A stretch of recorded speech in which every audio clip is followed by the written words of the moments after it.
ఏం చేసినవా 2.5 ఏళ్ళు అంటే వెనకటికి ఎవడో ముఖం బాగా లేకపోతే అద్దం బల కొట్టిండట, ముఖం బాగా లేక అద్దం బల కొట్టిండట.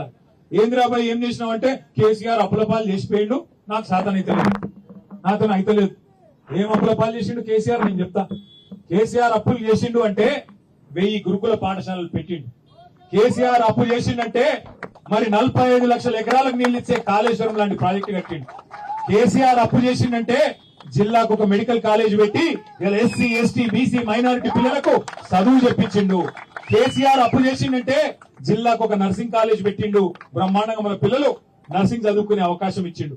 కేసీఆర్ అప్పు చేసిండు అంటే 24 గంటల కరెంట్ ఇచ్చిండు. కేసీఆర్ అప్పు చేసిండంటే 200 పెన్షన్ 2000 చేసిండు. కేసీఆర్ అప్పు చేసిండంటే 15 లక్షల మంది ఆడబిడ్డలకు కేసీఆర్ కిట్లు ఇచ్చిండు. కేసీఆర్ అప్పు చేసిండంటే 15 లక్షల మంది ఆడపిల్లలకు కళ్యాణ లక్ష్మి షాదీ ముబారక్ కింద ఒక మేనమామ లెక్క 1,116 రూపాయలు ఇచ్చిండు.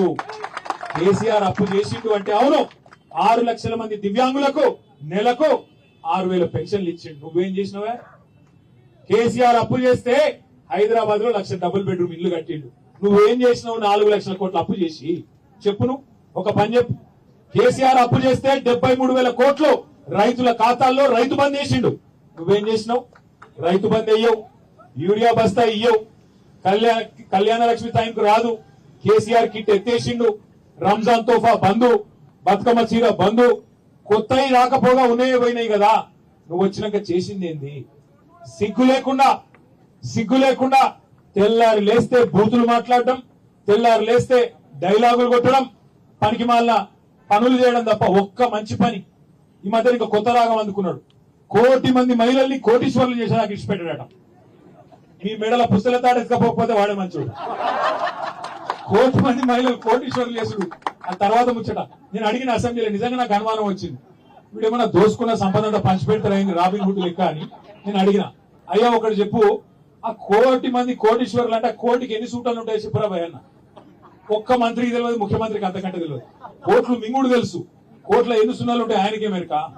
అసలు మన ముఖ్యమంత్రి ఎంత ఇజ్జత్ తక్కువ మాటలు మాట్లాడతాడంటే అసెంబ్లీలో నిలబడి ఎవడన్నా నా రాష్ట్రం క్యాన్సర్ పేషెంట్ ఎయిడ్స్ పేషెంట్ అంటాడు ఎవడన్నా? ఇప్పుడు కష్టాలు ఉండే ఆ మనుషులకు. ఇప్పుడు మీ ఇక్కడ ఉన్న అప్పు లేని వాళ్ళు ఉన్నారే? అప్పు లేని వాళ్ళు ఉన్నారా? ఐడా మా ఆర్ఎస్ ప్రవీణ్ ఉన్నది లేదు, అప్పు బాగానే ఉందట అన్న కూడా. అయితే అప్పున్నా లోపల నొప్పున్నా ఏమున్నా బాగా ఇంకు పొక్కున్నా మీకెళ్ళి మాత్రం కడకంగా చేసుకుంటామా లేదా? ఎందుకంటే బయటికి వెళ్తే ఆ తెల్లంగి చూసానే కూడా కొత్త అప్పించోడు ఇవ్వాలి, లేకపోతే ఎవడిస్తాడు మనం ఎవడు దిగుతాడు. కాదురా భయ్ నేను మొత్తం అయిపోయింది, నేను దివాలా తీసిన, నా బతికే అన్యాయం అయిపోయింది, నాకు ఏం లేవు, నేను ఢిల్లీకి పోతే ఆయన చెప్పులు ఎత్తుకపోయటం తిరిగి చూస్తుండ్రు, దొంగను చూసినట్టు చూస్తుండ్రు, నాకు అపాయింట్మెంట్ ఇస్తలేరు అంటే ఏమన్నా పదాలు ఉంటుందా మనిషికి? మీ ముఖ్యమంత్రి ఇట్లా దివానా మాటలు మాట్లాడుతున్నాడు, ఈయన ఎవడు కాంతాడు అనరా? ఇలా అందుకే రేవంత్ రెడ్డి పనికి మాలిన మాటలు మాట్లాడాడు తప్ప ఒక్క మంచి పని చెప్పు. ఎన్ని కథలు చెప్తివి నువ్వు? కాంట్రాక్టర్లను కొత్తోళ్లను సృష్టిస్తా అంటివి, ఉన్నోళ్ళనే ఊడవీకబడుతుంది. 10,000 మందిని కేసీఆర్ తయారు చేస్తే చిన్న చిన్న కాంట్రాక్టర్లు వాళ్ళు నీలాగా కోట్లు దోసుకునేటోళ్ళు కాదు, కోట్లు సంపాదించుకునేటోళ్ళు కాదు, చిన్న తమ కుటుంబాన్ని నడుపుకునేందుకు ఇలా రోడ్డున పడే పరిస్థితి తెచ్చినావు. ఇందిరా పార్క్ కాడ రోడ్డు ఎక్కే పరిస్థితి. అందుకే రేవంత్ రెడ్డిని, కాంగ్రెస్ ప్రభుత్వాన్ని, ముఖ్యంగా ఎస్సీ ఎస్టీ డిక్లరేషన్ ఇచ్చిన మల్లికార్జున్ ఖార్గే గారిని, లీడర్ ఆఫ్ ఆపోజిషన్ రాహుల్ గాంధీని మనం అడగాలి, రేవంత్ రెడ్డిని కాదు. రేవంత్ రెడ్డి నెల పైసలు పంపి ఆయన కుర్చీ కాపాడుకుంటున్నాడు, కానీ పైన ఢిల్లీ వాళ్ళు అసలు ఈయనను మోస్తున్నది వాళ్ళు, ఈయనను మన మీద రుద్దింది వాళ్ళు, నెల పేమెంట్ కప్పం కట్టించుకొని ఈయనకు మళ్ళా రెన్యువల్ చేస్తున్నది వాళ్ళు. ఈయన రెగ్యులర్ సీఎం కాదు, రెన్యువల్ సీఎం. నెల రెన్యువల్ కావాలి ఈయనకు. పైకి ఢిల్లీకి పైసలు పోకపోతే రెన్యువల్ రాదు.